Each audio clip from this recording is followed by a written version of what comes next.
आप सभी का मेरे चैनल पर बहुत बहुत स्वागत है। आज मैं अपनी कहानी राजा और जादुई चिड़िया भाग 5 सुनाऊंगी। कहानी शुरू करने से पहले हमेशा की तरह मेरी आपसे प्रार्थना है, प्लीज़ मेरे चैनल को लाइक शेयर एंड सब्सक्राइब करें। अच्छा लगे तो कमेंट भी करें। तो चलिए शुरू करते हैं आज की कहानी राजा और जादुई चिड़िया। लतिका के ख्यालों में खोए हुए राजकुमार को एक सैनिक आकर कहता है, राजकुमार राजकुमार अनर्थ हो गया। कुमारी लतिका ने कुएं में कूदकर अपनी जान दे दी। यह सुनते ही राजकुमार के रोंगटे खड़े हो गए। क्या बकवास कर रहे हो? सोच समझ कर बोल। सैनिक, तुम्हें अपने प्राण प्यारे नहीं है क्या? सैनिक, क्षमा करें राजकुमार, परंतु मैं अपनी आंखों से देख कर आया हूँ। राजकुमार धड़ाम से बस बेसुध सा होकर उस सैनिक से लिपट गया। उसे होश ना रहा, वह बेहोश हो जाता है। सैनिक दौड़कर राजा और रानी को बुलाकर लाता है। राजकुमार बेहोश की हालत में भी लतिका का ही नाम ले रहा था। राजा तुरंत राजवैद्य को बुलाया जाता है। राजा सैनिक को भला बुरा सुनाते हैं। तुम्हें किसने कहा था राजकुमार यक्षेश को यह सब बताने के लिए? सैनिक कुछ न बोला, बस गर्दन झुकाए खड़ा रहा। वैद्य महाराज, राजकुमार को गहरा सदमा लगा है, अभी कुछ नहीं कहा जा सकता, कब होश आएगा? राजा और रानी, शुभ शुभ बोलो वैद्य जी। वैद्य, डरने की कोई बात नहीं है, आप बस इनका ख्याल रखिए। राजा, ये लड़की तो मरने के बाद भी मेरे घर का पीछा नहीं छोड़ रही है। अब सगुनी है ये लड़की, इसके रहते कभी राज्य का विस्तार नहीं हो पाएगा, और अब चली गई तो राजकुमार की ये हालत है। राजकुमारी की किस्मत देखो, मरने के बाद भी ताने सुनने पड़ रहे हैं। 1 घंटा बीत गया, फिर 2 घंटे, ऐसा ही पूरा दिन पूरी रात बीत गई। अगली सुबह लतिका राजकुमार के कक्ष से चीखने की आवाज आती है। राजा रानी दौड़कर राजकुमार के कक्ष में जाते हैं।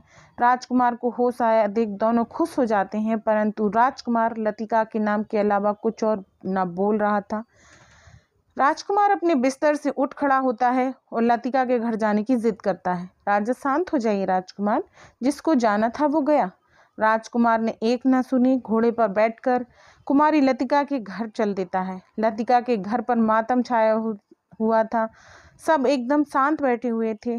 सबकी आंखें मानो लतिका का इंतजार कर रही थीं, परंतु नमी के कारण कुछ देख नहीं पा रही थीं। राजकुमार घोड़े से उतरकर लतिका की तस्वीर के सामने बैठ जाता है और पूछता है, क्यों लतिका, तुमने तो साथ जीने मरने की कस्में खाई थी, फिर क्यों किया तुमने मेरे साथ ऐसा? क्यों छोड़कर चली गई मुझे यूं अकेला? राजकुमार जोर जोर से रोने लगते हैं, मानो उनकी दुनिया ही उजड़ गई हो। सेनापति दिलीप शाह से ये देखा ना गया। वह राजकुमार के पास जाकर उन्हें संभालते हैं। राजकुमार खूब जोर जोर से रोते हैं। एक एक कर सब वहां से चले जाते हैं। अकेला राजकुमार बैठे हुए लतिका की तस्वीर को देखता रहता है। घंटों बाद राजकुमार होश संभालते हुए उठता है और महल की तरफ चला जाता है। वह अपने कक्ष की तरफ जा ही रहा था कि अपने कक्ष की तरफ बढ़ते हुए राजकुमार ने सुना। उसे सुनते ही उसके रोंगटे खड़े हो गए, पैरों तले जमीन ही नहीं बची हो। राजकुमार राजा और रानी को बात करते हुए सुनता है। आपके पुत्र की इस हालत का आप खुद को जिम्मेदार हो महाराज। क्यों आपने ज्योतिषी से झूठ बोलने को कहा?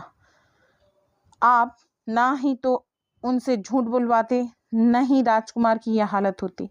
राजा रानी की यह बात सुनकर राजकुमार दंग रह गया। उसकी रूह कांप उठी कि मेरे अपनों ने ही मेरे साथ छल किया।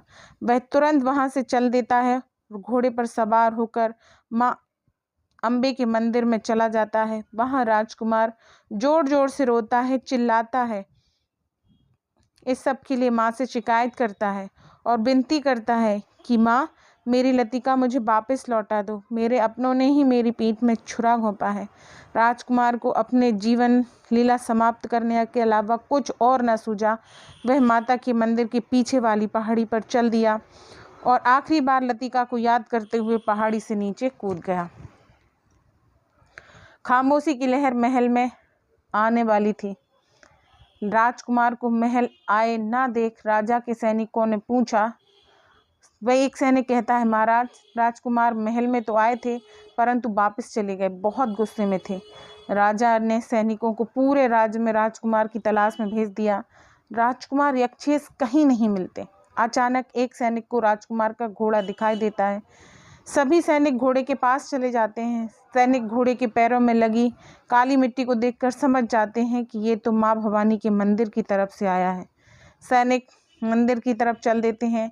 वे चारों ओर राजकुमार राजकुमार राजकुमार आवाज लगाते हैं, परंतु वे कहीं नजर नहीं आते। एक सैनिक को राजकुमार की एक जूती दिखाई देती है। सभी घबरा जाते हैं, पर वे तुरंत पहाड़ी से उतरकर नीचे जंगल की तरफ जाते हैं। इधर उधर देखते हैं, कुछ पता नहीं चलता। सैनिक अब आशा छोड़ देते हैं, पता नहीं राजकुमार मिल पाएंगे या नहीं। फिर भी उन्होंने कोशिश जारी रखी। चलते चलते सैनिकों को जो दिखता है उनके पैरों तले से जमीन खिसक जाती है। सब एक जगह तब रह जाते हैं। सामने राजकुमार का मृत शरीर पड़ा था। वह अभी भी मानो लतिका की चाह रखे हुए हो। सैनिकों को कुछ समझ नहीं आ रहा था कि अब क्या करें, कैसे राजा का सामना करें। हिम्मत कर सैनिक राजकुमार के मृत शरीर को उठा कर ले आते हैं। जैसे ही राज्य में घुसते हैं, राज्य में सन्नाटा छा जाता है। सभी ओर खामोशी छा जाती है। जब महल में पहुंचे तो राजा राजकुमार को देखकर शून्य पड़ जाता है और वहीं बेचैन होकर गिर जाता है। ये क्या कर दिया। रानी का हाल तो तड़पते हुए पंछी से भी बुरा था। पूरा महल चीखे मार मार कर रो रहा था। राजा ने अपने ही हाथों अपने बेटे की जान ले ली।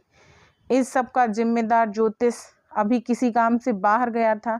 इसके 2-3 दिन बाद जब वह लौटता है तो राज्य को मातम के समंदर में डूबे देखकर असमंजस में पड़ जाता है। जैसे ही घर पहुंचता है तो उसे पता चलता है, वह शोक में डूब जाता है।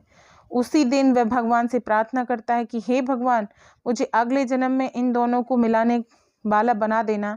आपका आभार होगा। मुझसे जो गलती हुई है उसकी सजा मुझे दे देना। वो ज्योतिष था, बहुत से लोगों का उसने भला भी किया था, तो ईश्वर ने उसकी सुन ली और छोटी चिड़िया बनाकर उन दोनों को मिलाने की कोशिश कर रहा है। चिड़िया अब सोचती है इनको मिलाया कैसे जाए। इस बार उसके दिमाग में कुछ ऐसा आया जिससे उन दोनों को मिलाने का अवसर अधिक हो जाएंगे। अब आगे देखेंगे चिड़िया ने कौन सा विचार किया। इस कहानी का अगला भाग सुनने के लिए आपको अगले वीडियो का इंतज़ार करना होगा। तब तक के लिए राधे राधे।